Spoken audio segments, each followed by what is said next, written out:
दोस्तों, स्वागत है आपका आपके अपने चैनल चमत्कारी ज्योतिष में। आज के इस वीडियो में हम शुक्र के राशि परिवर्तन के बारे में बात करेंगे। 1 अगस्त 2020 सुबह 5:09 पर शुक्र ग्रह वृषभ राशि से निकलकर मिथुन राशि में प्रवेश करने जा रहे हैं। तो शुक्र के इस राशि परिवर्तन का 12 राशियों पर क्या प्रभाव होगा, आइए जानते हैं। तो सबसे पहले बात करते हैं मेष राशि की।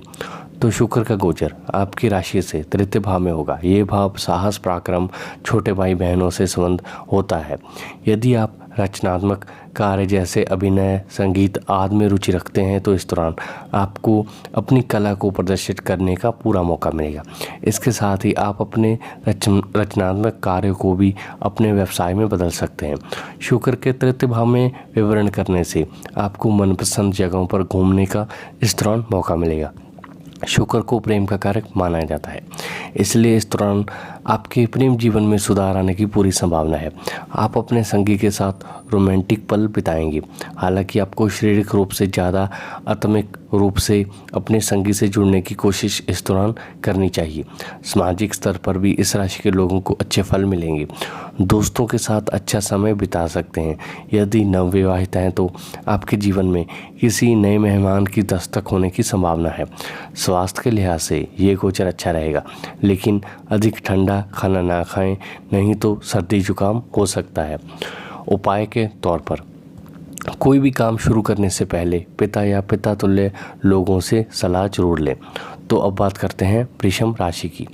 तो वृषभ राशि के जातकों के तृतीय भाव में शुक्र का गोचर होगा। ये भाव आपके परिवार और धन का होता है। इस भाव में शुक्र की स्थिति से पारिवारिक जीवन में सुधार आएंगे।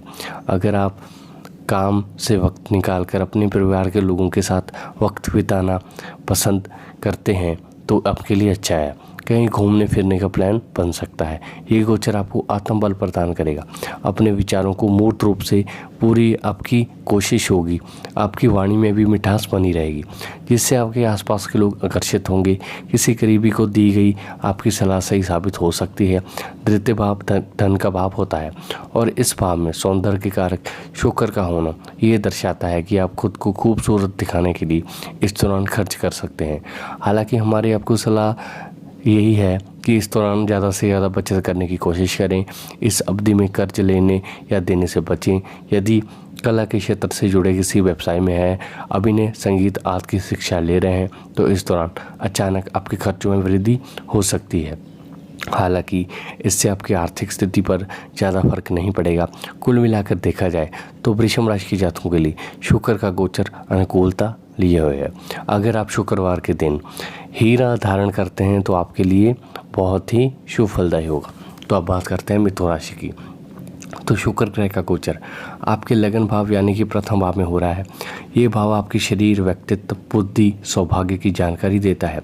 इस अवधि में शुक्र ग्रह के होने से आप खुद में सकारात्मक बदलाव करने की कोशिश करेंगे। खुद को यंग करने के लिए आप योग, व्यायाम आदि का सहारा ले सकते हैं। साथ ही सौंदर्य उत्पादों का इस्तेमाल करने से भी आप पीछे नहीं हटेंगे। इस राशि के जो जातक शिक्षा के क्षेत्र से जुड़े हैं उन्हें भी शुभ परिणाम प्राप्त होंगे। शिक्षा के क्षेत्र में सफलता मिलने के पूरे योग हैं। बात करें इस राशि के उन जातकों की जो प्रेम संबंधों में पड़े हैं तो इस अवधि में आप में रोमांस की अधिकता देखी जाएगी। आपका संगी आपके प्रति आकर्षण महसूस करेगा। इस राशि के जो जातक अब तक सिंगल हैं वो मिंगल हो सकते हैं। आप अपनी रचनात्मकता को व्यक्त करने में कामयाब होंगे और पसंदीदा चीज़ों पर धन खर्च भी करेंगे। हालांकि आपको दिखावा करने के लिए किसी भी तरह की वस्तु नहीं खरीदनी चाहिए, नहीं तो आने वाले वक्त में इससे आपको पछतावा भी होगा। इस राशि के जो जातक कुछ नया सीखने के लिए इस अवधि में तत्पर रहेंगे। अपने वक्त की कीमत को समझते हुए इस दौरान आपको आगे बढ़ना चाहिए। स्वास्थ्य की दृष्टि से देखा जाए तो ये समय ठीक ठाक रहेगा। एलर्जी होने की संभावना है, इसलिए आपको उन स्थितियों से और पदार्थों से दूर रहना चाहिए जिसके कारण आपको एलर्जी होती है। कोई बड़ी बीमारी लगने की संभावना नहीं है। उपाय के तौर पर माता पिता का ही आशीर्वाद लें, आपके लिए वरदान साबित होगा। तो अब बात करते हैं कर्क राशि की। तो कर्क राशि के जातकों के द्वादश भाव में शुक्र का गोचर होगा। द्वादश भाव को हानि का भाव कहा जाता है और इससे नुकसान, अलगाव, लंबी यात्रा, विदेश आदि के बारे में विचार किया जाता है। ये गोचर कर्क राशि के उन जातकों के लिए अच्छा रहेगा जो विदेश से जुड़ा व्यापार या विदेशी कंपनियों में कार्य करते हैं, लेकिन बाकी लोगों को इस गोचर के दौरान परेशानी आ सकती है। इस अवधि में आपको बहुत सोच समझकर आगे बढ़ने की ज़रूरत है। आपके माता का स्वास्थ्य इस दौरान खराब हो सकता है, जिसके कारण आपकी मानसिक चिंता बढ़ सकती है। ऐसे समय में आपको अपनी माता को ज़्यादा से ज़्यादा समय देना चाहिए। इस समय यदि आप किसी तरह का परिवर्तन करने वाले हैं तो शुरुआत में तो वो ठीक रहेगा, लेकिन आगे चलकर आप उस परिवर्तन के कारण परेशान हो सकते हैं। वैसे भी कर्क राशि के जातक आसानी से परिवर्तन को पसंद नहीं करते। इस राशि के शादीशुदा जातकों की बात की जाए तो उनके लिए ये समय अनुकूल नहीं है। जीवन साथी के साथ मनमुटाव की स्थिति बन सकती है, इसलिए आपको किसी तरह की प्रतिक्रिया देने से पहले एक बार सोचना अवश्य चाहिए। वहीं जो लोग नौकरी पेशा हैं, खासकर सरकारी नौकरी से संबंधित जातकों का तबादला ऐसी जगह हो सकता है जहां वे जाना नहीं चाहते थे। स्वास्थ्य को लेकर भी आपको सावधान रहना होगा। आँखों से संबंधित समस्याएं इस दौरान लोगों को परेशान कर सकती है। उपाय के तौर पर दफ्तर में शुक्र यंत्र की स्थापना करें। तो अब बात करते हैं सिंह राशि की। सिंह राशि के जातकों के एकादश भाव में शुक्र ग्रह का गोचर होगा। एकादश भाव को लाभ का भाव कहा जाता है और इससे आपकी कामनाओं, इच्छाओं, बड़े भाई बहनों से आपके संबंधों के बारे में पता चलता है। इस भाव में शुक्र की स्थिति तो आपको पूर्ण लाभ मिलेगा। यदि आप लंबे समय से किसी काम को कर रहे थे, अब तक आपको सफलता नहीं मिल रही थी, तो अब उसके मिलने की पूरी संभावना है। जो जातक नौकरी पेशा हैं उन्हें भी कार्य क्षेत्र में इस तरह सराहना मिलेगी और मेहनत का अच्छा फल मिलेगा। सिंह राशि के जो जातक भी इस अवधि में यात्राएं करेंगे उन्हें यात्राओं से लाभ होगा। अपने परिवार के साथ कहीं घूमने का प्लान बना रहे थे तो उसे भी गोचर के दौरान पूरा कर सकते हैं। इंटरनेट और सोशल मीडिया से इस राशि के जातकों को फ़ायदा होने की संभावना है। महिलाओं को इस राशि के लोगों को लाभ की प्राप्ति होगी। इस राशि के प्रेमी प्रेमिकाओं की बात की जाए तो समय अच्छा रहेगा। रोमांस की अधिकता आपके अंदर रहेगी। इस राशि के जो जातक स्कूल या कॉलेज में है वो अपनी प्रतिभा को निखारने के लिए इस दौरान निरंतर प्रयास करेंगे। उपाय के तौर पर शुक्र के शुभ फल प्राप्त करने के लिए सुबह सूर्योदय से पहले उठें। तो अब बात करते हैं कन्या राशि की। बुध के सामर्थ्य वाली कन्या राशि के जातकों के दशम भाव में शुक्र का गोचर होगा। कालपुरुष की कुंडली में दशम भाव मकर राशि का होता है और इस भाव से हम आपके व्यवसाय, नौकरी, पिता आदि के बारे में पता लगाते हैं। इस भाव में शुक्र के गोचर से आपका भाग्योदय होगा। कार्य क्षेत्र में आपको सफलता मिलेगी। जिस भी काम को इस दौरान आप शुरू करेंगे उसे पूरा करके रहेंगे। भाग्य का साथ आपको कदम कदम पर मिलेगा। आपके जीवन में सुख सुविधाएं बढ़ेंगी। यदि कोई नया सामान खरीदना चाहते हैं तो ये आपके लिए अनुकूल है। घर के ऑफिस के अच्छे माहौल के कारण आपको मानसिक शांति अनुभव होगा। परिवार के लोग हर स्थिति में आपका सहयोग करेंगे। यदि आप पारिवारिक व्यवसाय करते हैं तो ये समय फायदेमंद रहेगा। व्यापार को नई दिशा मिल सकती है।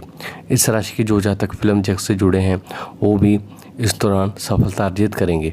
जिस भी प्रोजेक्ट से आप जुड़े हैं उसे सफल करने की पूरी आपकी संभावना है। ये गोचर कन्या राशि के लोगों के लिए अनुकूल है, इसलिए अपने प्रयासों को पूरा करने के लिए इस दौरान उन्हें ज़्यादा से ज़्यादा मेहनत करनी चाहिए।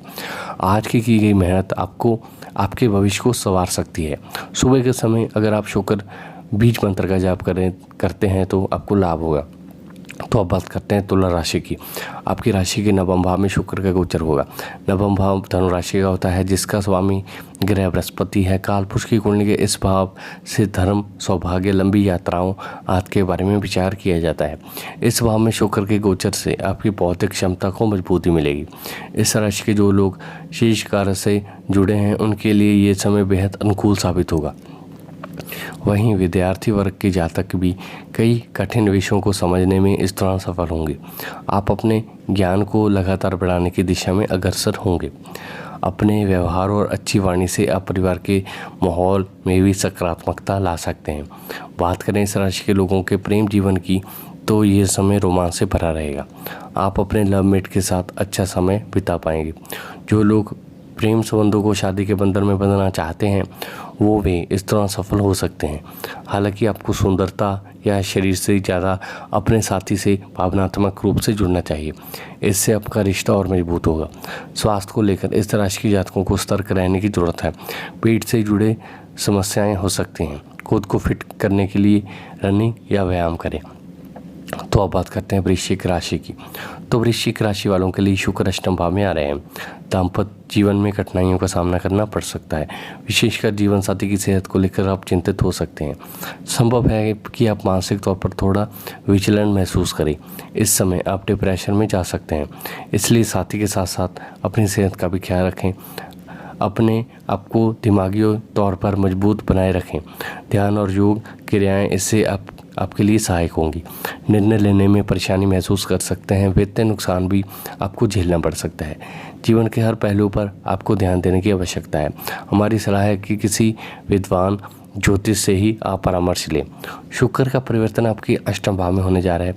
ये भाव को आयु का भाव कहा जाता है। ये भाव जीवन में आने वाली बाधाओं, दुर्घटना, पैतृक संपत्ति, युद्ध, शत्रुवाद के बारे में जानकारी देता है। इस भाव में शुक्र का गोचर आपके लिए बहुत अच्छा नहीं कहा जा सकता, इसलिए आपको इस दौरान बहुत संभल कर रहना होगा। पारिवारिक जीवन में आपको परेशानियों का सामना करना पड़ेगा। आपको ऐसा महसूस हो सकता है कि परिवार के लोग आपकी बातों का गलत मतलब निकाल रहे हैं, इसलिए अपनी बातों को बहुत स्पष्टता के साथ आपको रखना होगा। दाम्पत्य जीवन में जीवनसाथी की खराब तबीयत आपकी परेशानी का सबब बन सकती है। वहीं आपको भी अपने स्वास्थ्य का इस दौरान ख्याल रखना होगा। आँखों और गुप्ताओं से जुड़ी परेशानियाँ होने की संभावना है। आपको सलाह दी जाती है कि स्वच्छता बनाए रखें। प्रेम जीवन में संगी के साथ अहम का टकराव हो सकता है। अपनी वाणी पर इस दौरान संयम रखें, नहीं तो रिश्ता खराब हो सकता है। हालांकि इस राशि के कुछ जातकों को इस समाविधि में गिफ्ट या कोई अच्छा सरप्राइज मिल सकता है। इस गोचर के दौरान यदि अच्छे फल प्राप्त करना चाहते हैं तो मेहनत जारी रखें और मन में शांति बनाए रखें। इसके लिए आप योग ध्यान का सहारा ले सकते हैं। तो बात करते हैं धनु राशि की। तो धनु राशि वालों के लिए सप्तम भाव में शुक्र का प्रवेश हो रहा है। इस समय आपके पार्टनर की इच्छा शक्ति कमज़ोर होने के आसार हैं, इसलिए हो सकता है कि उन्हें आपके सहयोग की अपेक्षा रहे। कामकाजी जीवन की बात करें तो शुक्र का ये गोचर आपके लिए सामान्य बना रहेगा। स्वयं के स्वास्थ्य को लेकर बेफिक्र हो सकते हैं। शुक्र ग्रह का गोचर धनु राशि के सप्तम भाव में होगा। ये भाव जीवन साथी और साझेदारियों का होता है। इस भाव में शुक्र के गोचर से आपके पारिवारिक जीवन में सकारात्मक बदलाव आएंगे। घर के किसी सदस्य से यदि अनबन चल रही थी तो वह दूर हो सकती है। माता पिता का स्वास्थ्य अच्छा रहेगा। वहीं सामाजिक स्तर पर आप अच्छा प्रदर्शन कर पाएंगे। दोस्तों या जान पहचान के लोगों से आपको लाभ की प्राप्ति होगी। दाम्पत्य जीवन अच्छा रहेगा, लेकिन आपके जीवन साथी का स्वास्थ्य आपकी परेशानी का सबब बन सकता है। उनका ख्याल रखें, ज़्यादा से ज़्यादा उनके साथ वक्त बिताएं। साथ ही आपको अपने स्वास्थ्य के प्रति सतर्क होना चाहिए। बीमारियों से लड़ने के लिए समय समय पर पानी पीते रहें। इस राशि के जो जातक साझेदारी में व्यापार कर रहे हैं उन्हें व्यापार में फ़ायदा मिल सकता है। अपने व्यापार को फैलाने के बारे में इस हफ्ते में विचार कर सकते हैं। इस राशि के जो जातक अब तक सिंगल हैं उन्हें इंटरनेट या दोस्तों के ज़रिए अपना संगी मिल सकता है। इस गोचर के दौरान आप अपने खर्चों पर काबू रखेंगे, जिसके चलते अच्छी बचत कर पाने में कामयाब होंगे। तो अब बात करते हैं मकर राशि की। आपकी राशि से शुक्र छठे भाव में प्रवेश कर रहे हैं, जो कि आपके रोग और शत्रु का घर है। इस समय आपके शत्रुओं की संख्या में इजाफा होगा। बच्चों के भविष्य की चिंता आपको सता सकती है। कुछ समय के लिए धन के प्रवाह में कमी आ सकती है। प्रोफेशनली ये समय आपके लिए मोर्चे संभालने का है, यानी अपने काम पर ध्यान दें। जो लोग आपके काम में कमियां ढूंढने के लिए तत्पर रहते हैं उन्हें किसी प्रकार का अवसर ना दें। मकर राशि के जातक षष्ठम भाव में शुक्र होगा, तो इस भाव को रिपु का भाव कहा जाता है और इससे रोग, ऋण, शत्रु के बारे में विचार करते हैं। इस भाव में शुक्र का गोचर मकर राशि के लोगों के लिए बहुत अच्छा नहीं कहा जा सकता। पारिवारिक जीवन में इस दौरान आपको दिक्कतों का सामना करना पड़ सकता है। छोटी छोटी बातों को लेकर घर के लोगों से मनमुटाव हो सकता है। ऐसे समय में आपको अपनी वाणी पर कंट्रोल रखना होगा और कम से कम बोलना चाहिए। जितना आप चुप रहेंगे उतनी परेशानियां कम होगी। नौकरी पेशा और व्यवसायी लोगों को संभल कर रहना होगा। धोखा मिलने की संभावना है। कार्यक्षेत्र में महिला सहकर्मियों से सोच समझ कर बात करें, नहीं तो मान सम्मान में हानि होगी। प्रेम में पड़े इस राशि के जातकों के लिए ये समय अच्छा नहीं है। किसी वजह से आपका संगी आपसे दूर हो सकता है। ये ऐसा समय है जब शुभ परिणामों की प्राप्ति के लिए आपको दोगुनी मेहनत करनी पड़ेगी। इसलिए इस दौरान आलस को त्याग कर आगे बढ़ते रहें। आपके विरोधी भी इस दौरान सक्रिय रहेंगे। उनके द्वारा आपके खिलाफ साजिश हो सकती है। स्वास्थ्य की बात की जाए तो आपको बाहर का तला भुना खाना खाने से दूर रहना चाहिए, नहीं तो पेट से संबंधी परेशानी हो सकती है। तो अब बात करते हैं कुंभ राशि की। तो कुंभ राशि वालों के लिए शुक्र पंचम भाव में आ रहे हैं। ये समय आपके लिए नाम और प्रसिद्धि पाने के अवसर लेकर आ सकता है। धन लाभ के योग भी शुक्र इस समय बना रहे हैं। इस समय आप समय को राजा के समान समझ सकते हैं। इस समय आप कम से कम ज़्यादा पानी इस समय आप कम वक्त में ज़्यादा पाने की उम्मीद रख सकते हैं। आपकी थोड़ी सी मेहनत आपको बड़ी सफलता दिला सकती है। रोमांटिक लाइफ में रिश्ते सौहार्दपूर्ण रहने के आसार हैं। शुक्र का गोचर आपके पंचम भाव में होगा। ये भाव संतान के रूप में जाना जाता है और इससे शिक्षा, प्रेम संबंधों में विचार किया जाता है। इस भाव में शुक्र के गोचर से आपको इस अवधि में अच्छे फल मिलेंगे। पारिवारिक जीवन की बात की जाए तो लोगों के बीच सामंजस्य बना रहेगा, जिससे आपको भी खुशी प्राप्त होगी। आप घर के लोगों के साथ भविष्य को लेकर कोई नई योजना बना सकते हैं। आर्थिक पक्ष को सुधारने के लिए माता पिता से सलाह लेना भी आपके लिए लाभदायक रहेगा। इस राशि के विवाहित लोगों को अपनी संतान से लाभ की प्राप्ति होगी। आपके बच्चे कुछ ऐसा कर सकते हैं जिससे समाज में आपका मान सम्मान बढ़े। यदि आपकी माता नौकरी पेशा है तो इस गोचर से उनको लाभ होने की संभावना है। प्रॉपर्टी के क्रय विक्रय से आप फायदे की स्थिति में रहेंगे। कुंभ राशि के लोग अक्सर अपनी भावनाओं को आसानी से व्यक्त नहीं करते, जिसके कारण वो खुद को परेशान करते हैं। इस अवधि में आपको ऐसा करने से बचना चाहिए कि खुद को ज़्यादा से ज़्यादा वक्त व्यक्त करने की कोशिश करनी चाहिए। यदि आप किसी से प्रेम करते हैं या शादीशुदा हैं तो अपने पार्टनर के मामले खुलकर अपनी बातें रखें और उससे उनको खुशी रखें। तो अब बात करते हैं मीन राशि की। तो मीन राशि वाले जातकों के लिए सुख भाव में शुक्र का आना आपके लिए माता के स्वास्थ्य का ध्यान रखने के संकेत कर रहा है। जो जातक लंबे समय से घर या गाड़ी पाने का सपना सजा रहे हैं, उन्हें यह समय उनके लिए बेहतर रहेगा। कार्योन्नति की उम्मीद कर सकते हैं, हालांकि हो सकता है कि गति अपेक्षा अनुसार ना रहे। इस समय यदि यात्रा करने से बचें तो बेहतर, यदि आवश्यक हो तो सतर्कता के साथ ट्रैवल करें। शुक्र देव का गोचर आपकी राशि से सुख भाव में होगा। कालपुरुष की कुंडली में ये स्थान कर्क राशि का होता है और इससे सुख, माता, भूमि, प्रेम संबंध के बारे में विचार किया जाता है। शुक्र के इस गोचर के दौरान आपको भाई बहनों से लाभ की प्राप्ति होगी। यदि उनके साथ किसी तरह का मनमुटाव था तो वह भी दूर हो सकता है। मानसिक रूप से आप शांत रहेंगे, लेकिन माता का स्वास्थ्य आपको परेशान कर सकता है। कार्यक्षेत्र की बात की जाए तो कुछ परेशानियों का सामना कार्यक्षेत्र में करना पड़ सकता है। संभव है तो आपको ऐसा महसूस हो कि जो काम आप कर रहे हैं आप उनके लिए ही बने हैं। हालांकि ऐसे समय में आपको जल्दबाजी में जॉब छोड़ने का फैसला नहीं करना चाहिए। इस दौरान प्रेम से जुड़े मामलों में आपको दिक्कतें आ सकती हैं। अपने संगी से आपको कोई भी ऐसा वादा इस समय नहीं करना चाहिए जिसे निभाना आपके समर्थ में नहीं है। दाम्पत्य जीवन में प्रवेश कर चुके लोगों को जीवन साथी से गिले शिकवे खत्म करके आगे बढ़ना चाहिए। इस राशि के जातकों के स्वास्थ्य में इस गोचर के दौरान कुछ कमी आ सकती है। खांसी, जुकाम जैसी छोटी मोटी बीमारियां आपको परेशान कर सकती हैं। इस अवधि में आपको ठंडे पदार्थों को खाने से बचना चाहिए।